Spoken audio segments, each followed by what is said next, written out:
Welcome to Your Strata Property, the podcast for property owners looking for reliable, accurate, and bite-sized information from an experienced and authoritative source.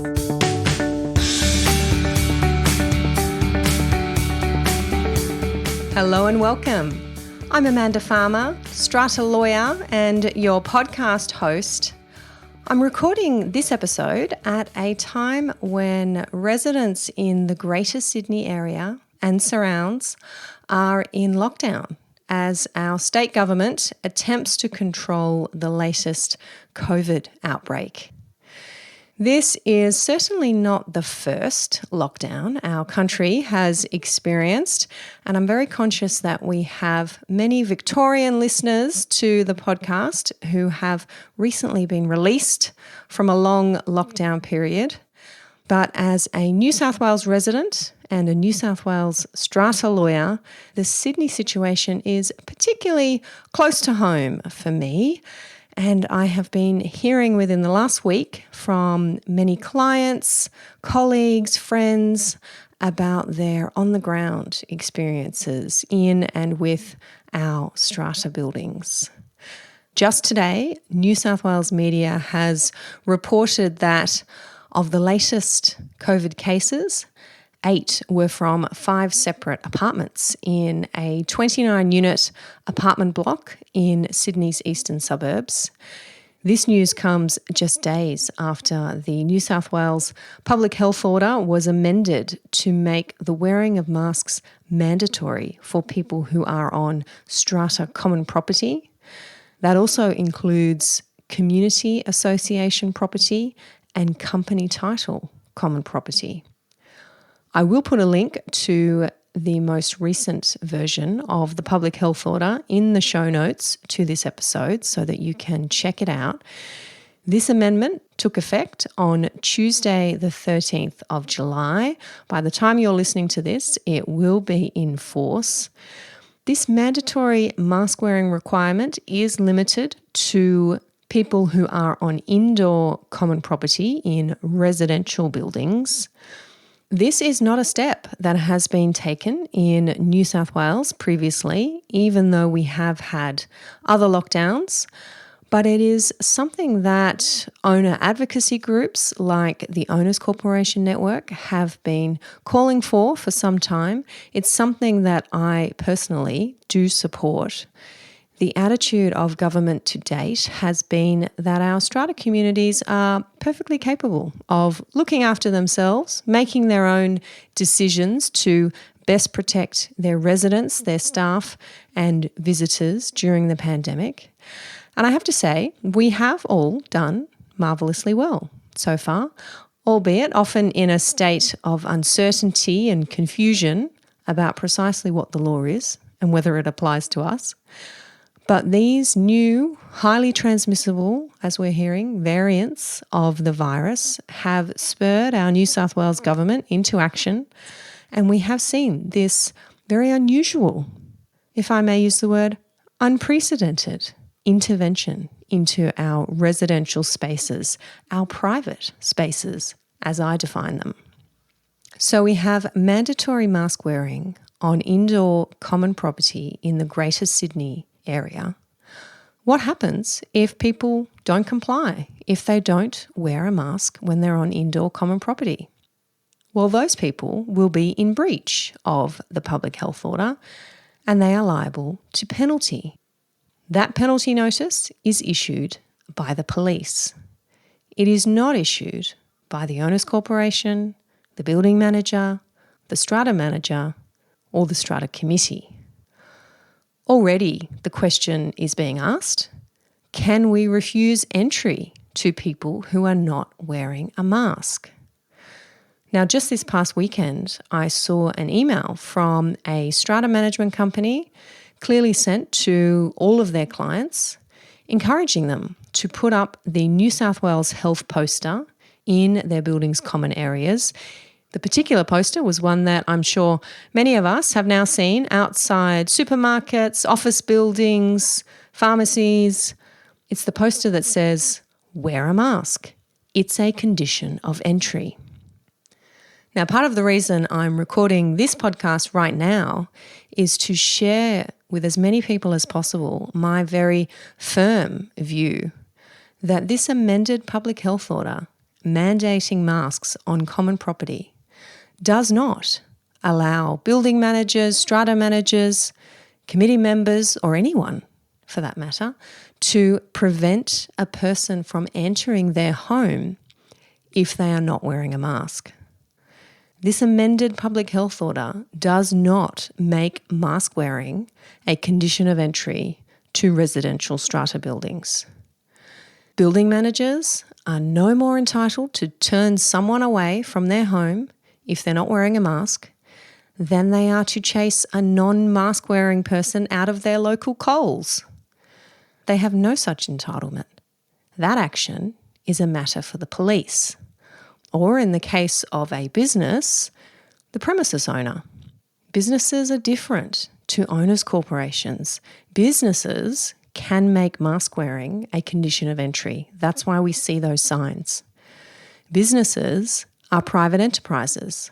They make their own rules about their own premises. But owners' corporations are different beasts. Every owner has a share in the common property and should therefore have a say in how it's managed. And that includes whether or not mask wearing should be made a condition of entry. That is quite a different concept to making mask wearing mandatory on the common property. In my view, if a community did want to make mask wearing a condition of entry and enforce that condition, even with this amended public health order, I think they'd need to create a bylaw.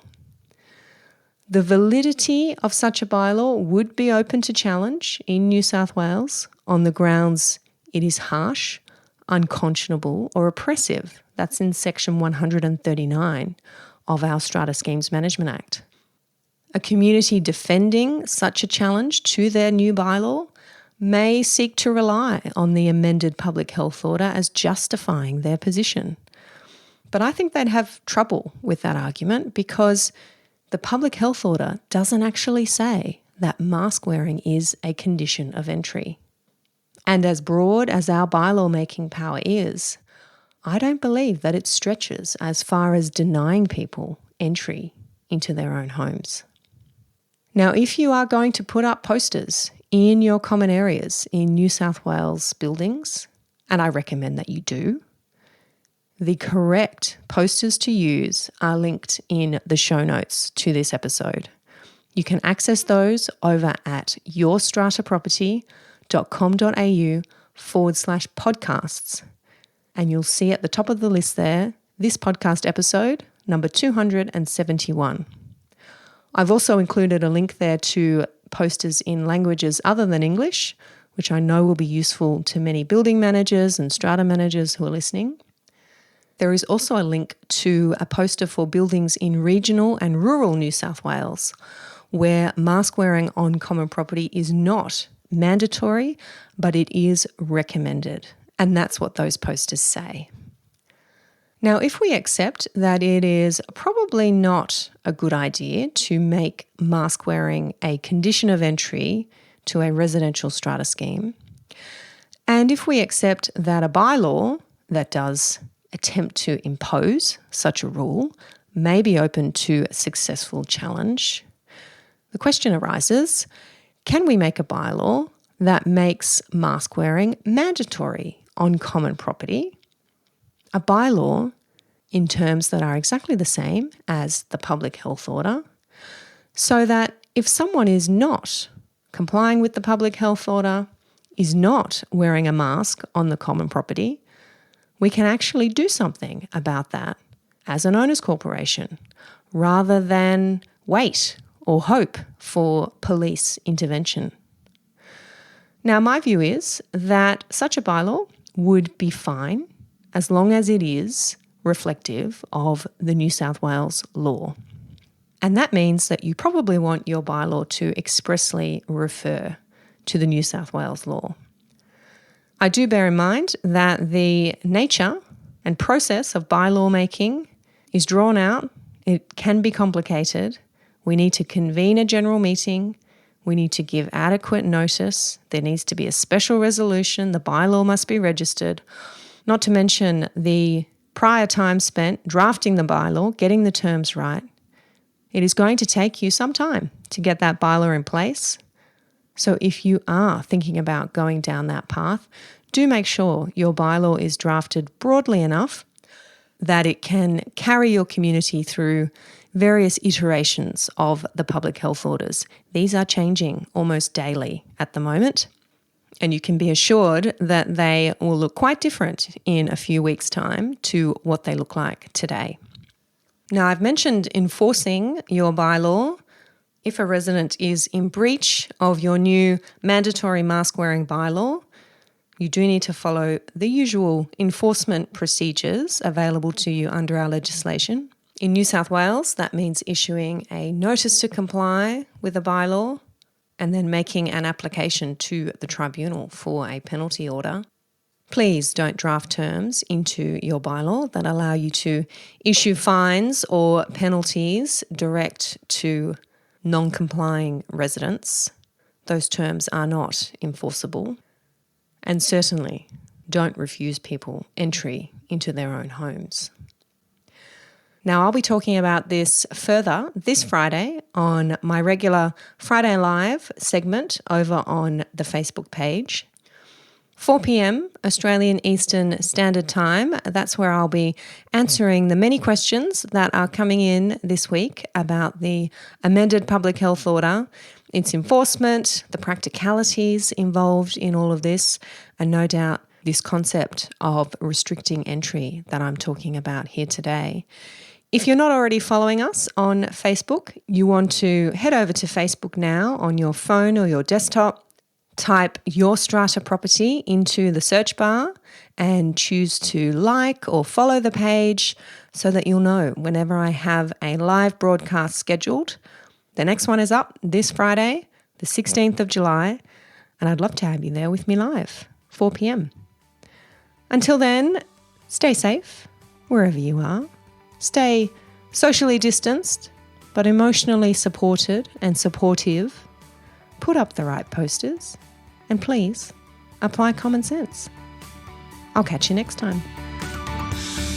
Thank you for listening to Your Strata Property, the podcast which consistently delivers to property owners reliable and accurate information about their strata property. You can access all the information below this episode via the show notes at www.yourstrataproperty.com.au. You can also ask questions in the comments section, which Amanda will answer in her upcoming episodes. How can Amanda help you today?